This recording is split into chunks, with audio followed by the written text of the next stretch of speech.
Stop.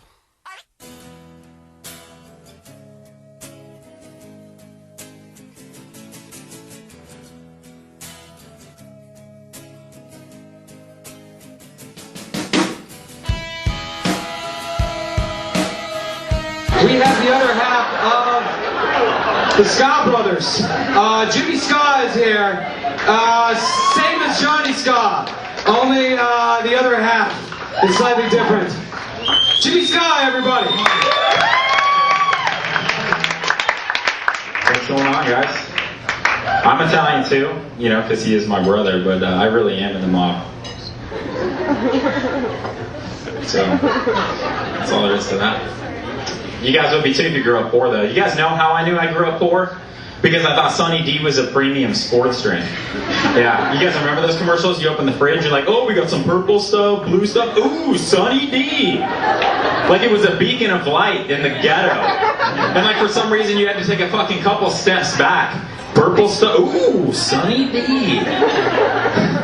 They did the same thing with Lunchables, though. You guys remember those? They did like 3 slices of bologna and 2 crackers for $5 a pop. And you felt cool about it, like it was the BMW of lunches. You're like, check this shit out, guys. That's a Lunchable. He's like, oh, fuck, I only got a chimichanga. That guy's cool. But, man, I grew up poor. I wish they had Walmart when I was growing up. You know they have a Walmart brand condoms. You guys ever been into Walmart? They do. And right next to Walmart brand condoms, they have a Walmart brand pregnancy test. Because if you use Walmart brand condoms, your next fucking step has got to be the pregnancy test. You know? And conveniently located across that is the shotgun aisle, in case the pregnancy test comes back with the wrong answer. Or from the wrong guy. You know what I'm saying? I wouldn't deny that child's birthday though. Come on, guys. You guys ever have like a big birthday party when you were little? Like a huge bash, like an extravaganza? No? At McDonald's? I guess I'm the poor kid that couldn't afford Chuck E. Cheese. The secret's out. I knew it too. It was like me and my 8 best friends. They brought us to the back of the fucking janitor's closet. Like there wasn't even shit on the walls. It was just white. They didn't even decorate. I got like a candle and a ding dong for me from the store manager. And they're like, Ronald couldn't be here today. And that's even more depressing. A guy whose best friends are a giant purple gumdrop and a convicted burglar can't make a cameo at my birthday party? That's depressing, man. Come on. And then they give you like the cheap, like freaking piece of shit toy for being my friend. I could have just given him shit wrapped in plastic, but that really sent the word around town that being my friend pays off. Yeah. And then we go out to use the playland, and I use this term loosely because it's before like 3-story high slides were around. All it consisted of was 3 metal horses on razor sharp rock. Like, and no matter how hard you tried, you couldn't move the fucking horse. I could work out all summer, that bitch was not budging. It was awful. Man, I hate to bring up a sad thing, but when my brother and I, on the way over here, we saw something sad. It was at a stoplight.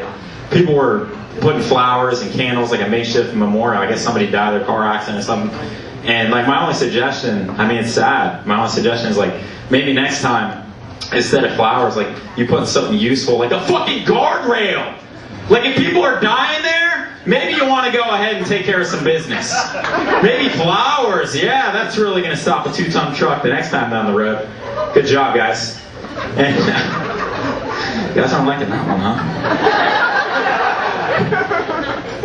Well, I'll just stand here and look good. Oh man, yeah. You know, I had a Chinese girlfriend. Actually, I'm not pandering. I was actually going to do this bit anyway, guys. I had a Chinese girlfriend growing up, and we had to visit her grandparents one time. And she's like, Jimmy, they're gonna hate that you're white, but they'll be super nice. I'm like, what kind of preempt is that? I walked in, it was like I crashed the Million Man March, except for some reason they're like stuffing money into my pockets with like this like Chinese envelope. It was awesome. Speaking broken English so fast, I thought I was talking to Tom Hanks from The Terminal, except, you know, in Chinese. Man, and we had to go into the pretense that we were just friends, that we weren't dating. I guess it's because like they didn't want to pass around the good SAT scores or something. So I can get stingy on that, guys. Come on. And then we go down to eat lunch. I swear to God, her grandma, as they're bringing the dogs out, watching the dog show. That would have helped if I brought that up first. Watching the dog show, and she goes, breakfast, lunch, dinner. I swear to God, it's not a stereotype when you see it firsthand. What do you think Lewis and Clark's reaction was the first time he saw Indians smoking weed and rolling craps? Huh? You guys may want to take a second to think about that one. Yeah. Oh man. You just gotta keep things in perspective, guys. My dad's been reading this book about perspective. Like I was bitching about the size of my room being too small. He's like, dude, keep it in perspective. In Tokyo, they can fit like a family of 5 in here. Appreciate the free rent. So I'm like, that makes sense, right? I felt better about it. So my friend comes up to me and says, I'm embarrassed. I'm embarrassed to be seen with my girlfriend in public. She's not attractive. And I said, hey man, just keep things in perspective. And if you bring her down to the local burn unit, you're going to feel like you're walking around with Miss America on your arm. Yeah. Needless to say, he's looking at his girl with a new twinkle in his eye now. It's nice. Yeah, so, what do? I go ahead and volunteer at the local crisis hotline. Eager to give out my new advice. So first call I take is from an abused woman. She's telling me about her plight, what it's like to come home to an abusive husband, how she has to hide her bruises, and I tell her, hey, just keep things in perspective.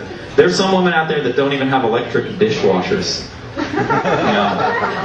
It's sad. Selfish bitch. But I went on to the next phone call, and I went on the next phone call. It was a homeless man. I don't know why he's calling. Maybe he's telling me about how it sucks. You don't know where your next meal's coming from. You don't know where you're going to sleep that night. I told him to just keep things in perspective. He's not really homeless. He's just houseless. Because home is where the heart is.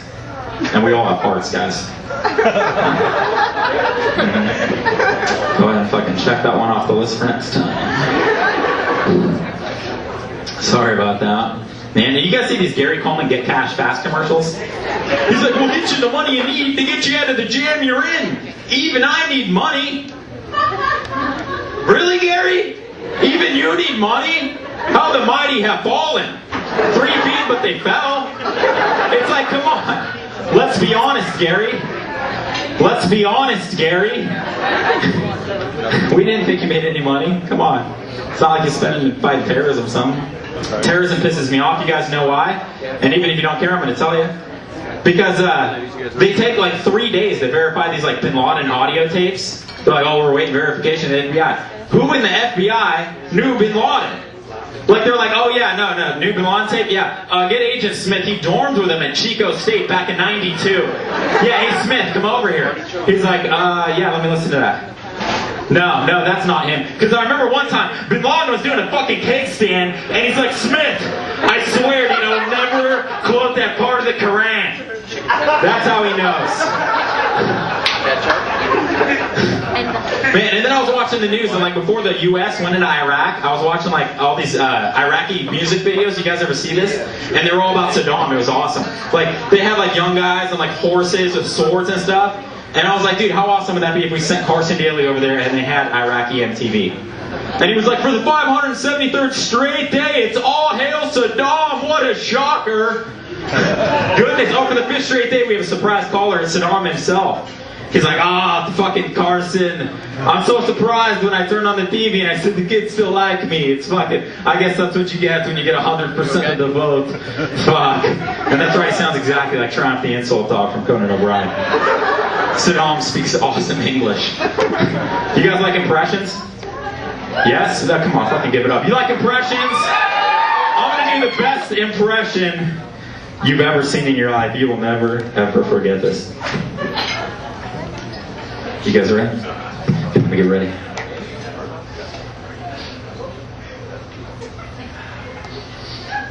Okay. This is me being Jimmy Scott for the rest of the night.